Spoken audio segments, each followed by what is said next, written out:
Assalamualaikum warahmatullahi wabarakatuh. Perkenalkan, nama saya Diva Tirta Turangga dengan NIM 2005 120404065 dari kelas TIA 20. Kali ini saya akan menjelaskan tentang standarisasi jaringan. Yang pertama ada model OSI, singkatan dari Open System Interconnection.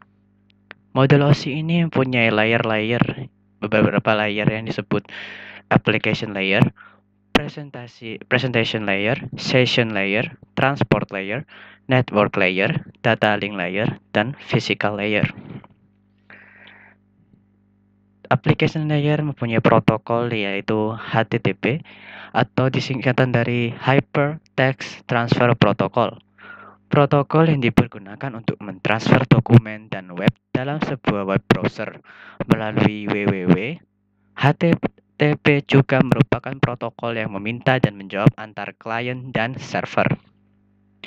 Selanjutnya ada FTP atau File Transfer Protocol. Protokol internet yang berjalan dalam layer aplikasi yang merupakan standar untuk mentransfer file komputer antar mesin-mesin dalam sebuah jaringan internet. Selanjutnya ada NFS, Network File System. Jaringan protokol yang memungkinkan pengguna di klien komputer untuk mengakses file melalui jaringan dengan cara yang sama dengan bagaimana penyimpan lokal yang diaksesnya. Yang selanjutnya adalah DNS atau Domain Name System. Protokol yang digunakan untuk memberikan suatu nama domain pada sebuah alamat IP agar lebih mudah diingat. Lalu ada POP3 atau Post Office Protocol 3. Protokol yang digunakan untuk mengambil mail dari suatu mail transfer agen yang akhirnya mail tersebut akan di-download ke dalam jaringan lokal. Selanjutnya adalah MIME, Multipurpose Internet Mail Extension.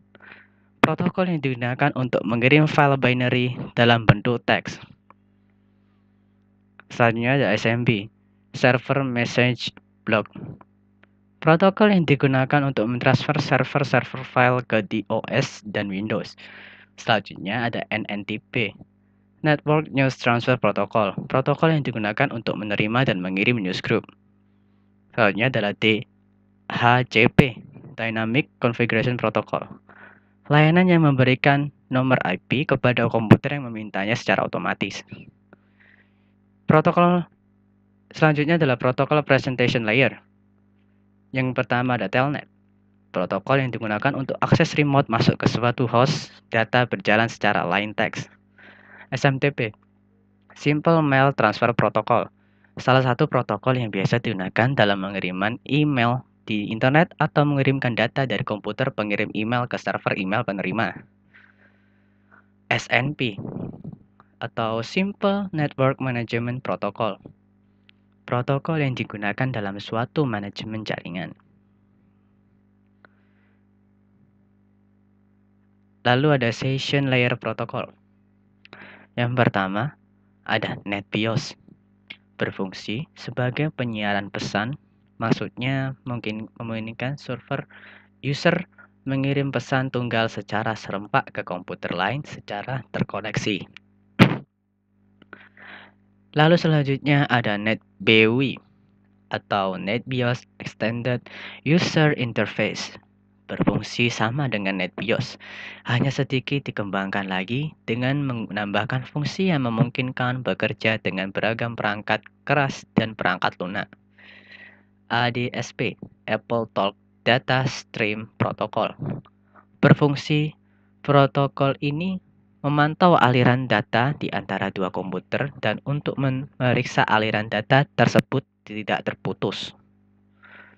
PAP atau Printer Access Protocol. Berfungsi printer PostScript untuk akses pada jaringan Apple Talk dan untuk mengendalikan bagaimana pola komunikasi antar node. Lalu ada SPDU, Session Protocol Data Unit. Berfungsi mendukung hubungan antara dua session service user. Ada TCP, Transmission Control Protocol. protokol yang menyediakan layanan penuh pada lapisan transport untuk aplikasi. UDP, User Datagram Protocol, protokol connectionless dan process-to-process yang hanya menambahkan alamat port, checksum error control, dan panjang informasi data pada layer di atasnya. Network layer. Yang pertama ada IP, Internet Working Protocol. Mekanisme transmisi yang digunakan untuk mentransportasikan data dalam paket yang disebut datagram. Lalu selanjutnya ada ARP, Address Resolution Protocol. Protokol yang digunakan untuk mengetahui alamat IP berdasarkan alamat fisik dari sebuah komputer. RARP, Reverse Address Resolution Protocol. Protokol yang digunakan untuk mengetahui alamat fisik melalui IP komputer. Lalu selanjutnya ada ICMP, Internet Control Message Protocol. Mekanisme yang digunakan oleh sejumlah host untuk mengirim notifikasi datagram yang mengalami masalah pada hostnya. Selanjutnya IGMP ya, Internet Group Message Protocol.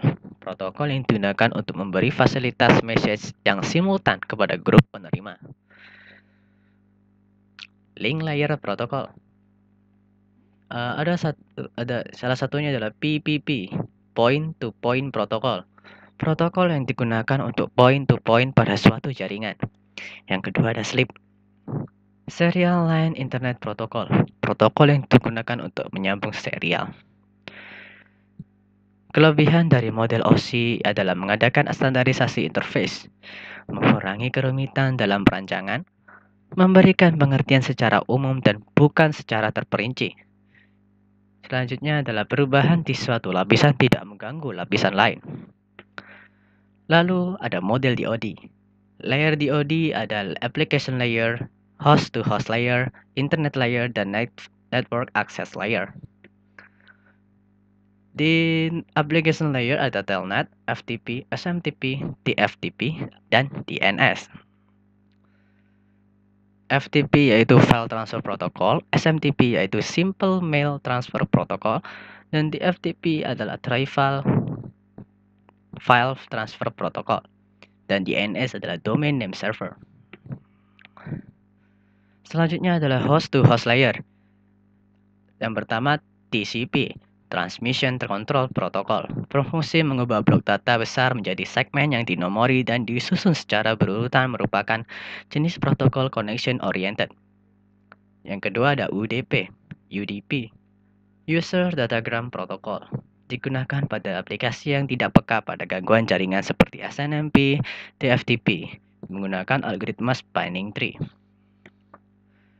Internet Layer, IP itu Internet Protocol, protokol yang memberikan alamat atau identitas logika untuk peralatan di jaringan. Lalu ada ARP, Address Resolution Protocol, protokol yang mengadakan translasi dari IP address yang diketahui menjadi hardware atau MAC address. Selanjutnya ada RARP, Address Resolution Protocol, protokol yang berguna untuk mengadakan translasi dari hardware atau MAC address yang diketahui menjadi IP address. Selanjutnya ada Bootstrap Protocol atau BOOTP, protokol yang digunakan untuk proses boot dari diskless workstation. Dynamic Host Configuration Protocol atau disingkat DHCP, memberikan IP secara otomatis kepada workstation yang menggunakan protokol TCP or IP. ICMP yaitu Internet Control Message Protocol, protokol yang digunakan untuk melaporkan jika terjadi suatu masalah dalam pengiriman data. Sedangkan Network Access Layer hanya bertugas untuk pengiriman data dan dengan berbagai media yang berbeda. Sekian dari saya. Jika ada kesalahan penyampaian informasi, mohon dimaafkan. Wassalamualaikum warahmatullahi wabarakatuh.